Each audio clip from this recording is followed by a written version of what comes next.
Ek hoop dit gaan met jou baie goed en dat jy ook in hierdie tyd so saam reis deur die leesrooster tekste wat ons op 'n manier 'n wonderlike aanslag probeer om ook so die tekste met mekaar in verband te bring elke week wanneer ons so deur hierdie oordenkingsreis.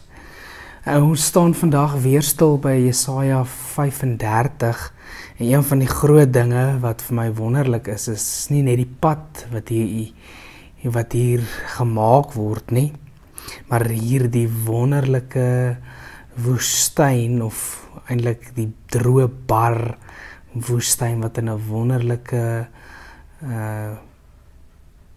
bot en ontspring van nuwe lewe wat moontlik word.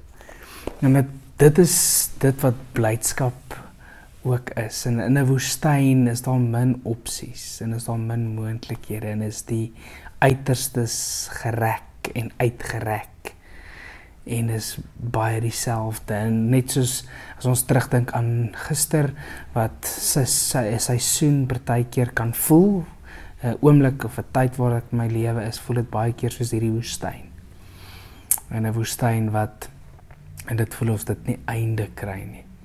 En dit voel asof dit al hoe meer van myself stroop. Hierdie wonderlike belofte, vers 6 tot 7. Lamme sal kan rondspring soos takbokke, stomme sal kan sing. Strome water sal uit die woestyn uitbars. Daar sal riviere loop in die droë wêreld.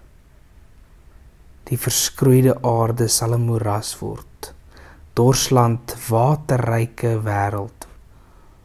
Waar daar nou net vir jakkals 'n lêplek is, sal gras en riet en bissies groei.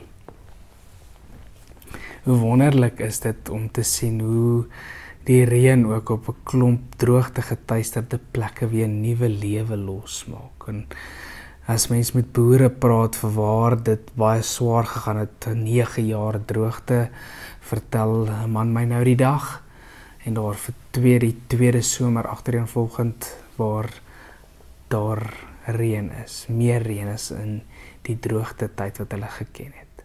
En dat die boer dan kan boer en kan weer die beloftes wat hy vir die bank en vir sy gesin en sy familie gebring het,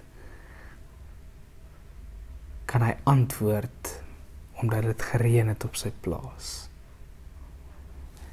En hoe mooi is dit wanneer reën ook oor ons lewe metafories kom val en daar weer goed groei, daar weer perspektief en hoop in my gebore word of ontstaan, dat die dor en die bar van die woestyn, hierdie vooruitsig, hierdie visioen, hierdie gedigkuns wat die profeet Jesaja gebruik om te bemoedig.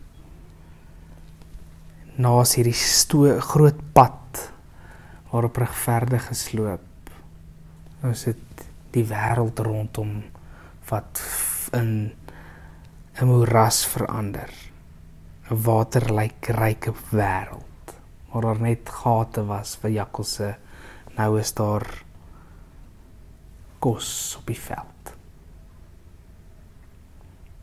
Het laat my terugdink aan 'n tyd lank dat droogtes en storms hou nie vir ewig nie.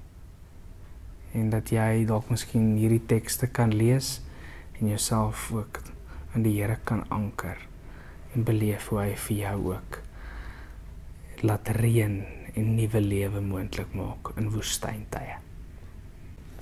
Kom ons bid saam. O Here, dankie dat U dit ook in ons lewens kom laat reën, en terwyl ons deur 'n woestyn beweeg, dat U ons voed. Dat U deur die Gees ons ook besterk. In hierdie adventtyd is ons vreugde groot. Ons hoor hierdie belofte, ons hoor hierdie wonderlike perspektief van Jesaja, en dit maak ons bly. Ons gee in U die eer. Amen. Mag dit met jou goed gaan. Tot volgende keer. Mooi bly.